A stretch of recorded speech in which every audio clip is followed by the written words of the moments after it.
doesn't work. You know, Taylor, I say we have very important people coming in the studio with Julie today. And of course, she's downstairs and she's calling you incessantly over and over. You don't. How does he have job security? He knows too much about me, so I can't get rid of him ever. He does. Okay. And he's a pretty good producer. I want to, there's so many like ways, it's like an octopus to take this conversation. But first, I want to know, because I'm just curious about your life before fame. Oh, what? Before you were famous. You got to give me a genre of the life, like an area. Give us where you grew up, what you were, how you were as a kid. Give us all the details. I was, I grew up in Baltimore, Maryland, and I'm one of 3 girls. I'm the middle daughter. Okay. And most people think I'm the oldest though, because I'm neurotic and I'm constantly like looking at the clock and trying to take care of people in that way and make sure everybody gets where they should go. And my older sister is much more fun. Everybody meets her goes, oh my God, Molly's fantastic. And she truly is. And then my younger sister's also fantastic and is a infectious disease doctor in San Francisco. Yeah. Working on HIV, TB, and of course, COVID, which everybody loves. So I grew up in Baltimore and, wasn't allowed to watch TV. Ever? No, we could watch specials. You two are too young, but there used to be like, it would say like specials and it would be like SPE over the sea. The whole word would spin over and like tingles would go up my spine because that meant I get to watch it. I was so excited. It was like a treat. It was such a treat. And I snuck MASH when my mom was doing errands. So my first crush was Alan Alda, naturally. So when you look back, is that the epiphany for when you wanted to be on television? I never thought I did want to be on television. I wanted to be like a serious like theater actor. I wanted to go and do Shakespeare, and I could never get hired for theater to save my life. I started getting jobs on soaps and doing commercials, and and then they were like, it's time to move to LA. And I thought, no, I'm going to be a serious actor. And I said, everyone will make fun of me if I go to LA. And they do, and they did, but I don't care. What was your first big break? The first, I did a bunch of commercials, and then as soon as I moved out to LA, I got this movie. They were doing Showtime was doing a series of remakes of B movies from the 50s that were like, jailbreak junkies or motorcycle mamas. And mine was Runaway Daughters. And it was with Paul Rudd. And I was like, I don't know if anyone's going to see this, but this is awesome. And this guy's fantastic. But it was sort of got the ball rolling, definitely. And then I did bits. I did an arc on ER, and you just keep going like that. And then finally I got a bunch of series that nobody ever saw. But I worked really steadily. Happy Gilmore was probably my first big quote unquote break. Do you know what it was like seeing Happy Gilmore, Julie and Happy Gilmore back in the day as a young man? Oh, it was boner. I can't hear that, and my kids won't watch it.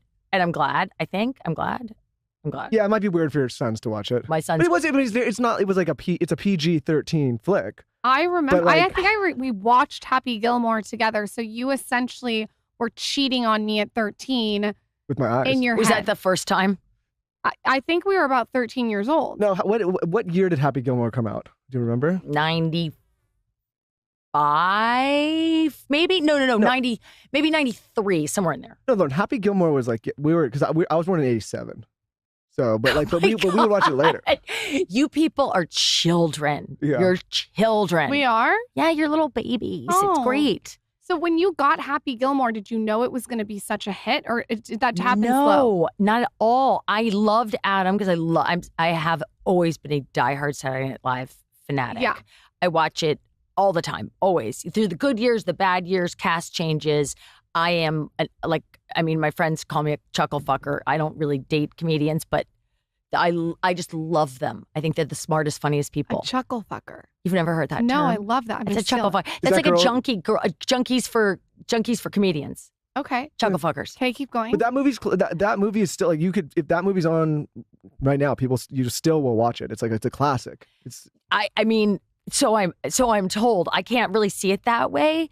And I got it, and I loved Adam, but he had done Billy Madison, which was at the time like a little bit of like a sleeper hit. Like people knew it, but you you had to be like an Adam Sandler fan. Over time, that got to be huge. And I thought, well, no one's going to see this. And that's fine because my hair's really bad. And I would go to my trailer and be really sad about my hair. But I was having so much fun. I was like, who cares? This is the greatest thing ever. Adam's the nicest, coolest person. And I was having the best time. And then it came out and I'm like, oh, my hair. Really should have done something about my hair. Your hair? I feel like all I can imagine is like how hot you looked in that white suit.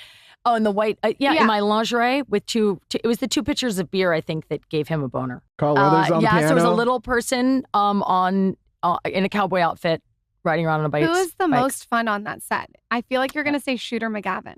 I mean, yes. Chris is very, very, very fun. But, I mean, the whole set made me laugh so hard. I'm trying to remember Alan Covert, who was the bearded caddy, who is now one of Adam's producers. I mean, the Adam world goes on forever. He just takes them with him. So, and he's hilarious. Come on. And he would have all of his friends from I don't even know where they were from, high school or New Hampshire, whatever. It was a constant party on that set. What seems so fun to me is I love when it's me and all the guys. Yes. And I feel like that was you on that set. Yes. It was like you and all the guys, so there was no drama, I would assume. It's just like fun. It was so fun. I really, really, coming from a family of all girls and going to all girls schools until 10th grade. And I was so happy I went to boarding school in 10th grade. And I was thrilled that I finally had boys in my class because I was like, oh, those are my people. Now I get it. Because I don't think we're allowed to say tomboy anymore. I don't know why, but I can't keep track. I just say it. And if Someone should make a dictionary. I'm not sure things we why. can't say. So my apologies if I'm offending someone named Tom, or I don't know who it's offending. I get it. Yep. But I was always more comfortable hanging out with boys, only I didn't know any, and I didn't know that until I met them. And I was like, yes. Did they all want to hook up with you? No, I don't believe you. I'm going to get Adam Sandler on the podcast and ask him that question. No. He had I think he had a girl. I don't remember. No, they were all my boys. Wow, Yeah. I thought you were going to say, they all wanted to hook up with you. No, but I imagine it's No. like Lauren hangs out with a lot of my guy friends. She's great friends with all of them. And I feel like it's like when you're kind of like a girl like that hangs with the, you're just kind of in with the guys. So Yeah. you don't think your friends want to fuck me? I hope not. I Maybe. think she's upset. Yeah. Kind of. She's a little bit upset. Huh. I mean, listen, they're all a bunch of dogs, so I'm sure it's an option, maybe. never know. But So when that comes out and it becomes what it is, were you shocked? Yes, very shocked. But I was also working on something else. And it was kind of a slow roll too. That movie every generation seems to discover it all over again. All my kids' friends were like, oh my God, your mom was in Happy Gilmore. And my kids are like, we don't want to know. Oh, that's got to be kind of We weird. don't want to know. They all like you. They're all like, let me see your mom. Let me take a peek. Yeah, well, I mean, Coming over for dinner. it's usually Modern Family, but then then every generation finds that Happy Gilmore all over again. So when was the first moment that you knew that it was as big as what it is? Oh, Lord. I think when my dad said that his friends were watching it, and I was like, huh? That's good. My dad's really into golf. And he also is really into giving me a hard time, in a loving way. But he's like, you finally made something I can watch. And I was like, Dad, I'm in lingerie carrying 2 pitchers of beer. Yeah. I don't know if that's the thing with he's like, who cares about that? It's about golf. He loved it. So I think that was a bigger deal for me than anything else. And what was your next big moment after that? Oh my gosh. I did a TV show called Ed for 4 years in New York. Yeah. That again, I'm excellent at not watching anything that I do, and I'm excellent at leaving it at the door. I do my work, I go home. It's like I do a play every day. It's And I kind of don't- like you come with your briefcase and leave with it. Do Exactly. you not like watching yourself, or it's just one of those things where it's like when it's done, it's on to the next? I don't love watching myself, but more than that, the memory of that day was so great. Whatever we were doing in the bowling alley with Tom Cavanaugh, or with the day we were riding camels or whatever. And I'm like, if I see it and it doesn't look like my memory. Did you guys film your wedding? Yeah. I Of know course what you did, because you're parts of it. millennials. I know what Parts you of it. say. I know what you're saying. You're saying you don't want the visual on the screen to ruin the memory. There are times when you're doing something super technical. Usually with comedy, it's not so technical.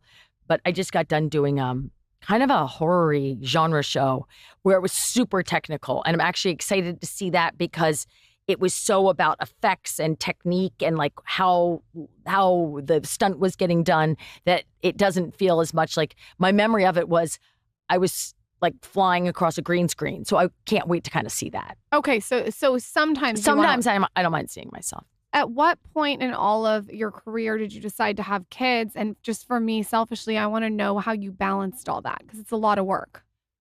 There is no balance. Yeah. This is my patented TM Julie Bowen advice for married people. Marriage is compromise. Children are surrender. And if you don't both surrender, it's going to get ugly.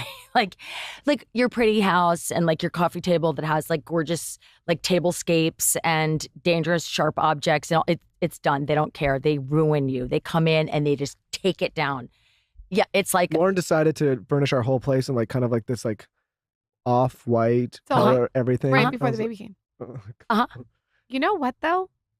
I feel like we have spent more on my cleanings kids than are all a of the little furniture. they're a little scared. On the dogs. I'm scared too, but I do have to surrender. You also have 3 boys. I have 3 boys. And you have twin boys. So Yes. this is like you're like But with one kid, you still like sometimes think you can control it, which is the danger. Because you're like, I can control this. I can chart, which I did.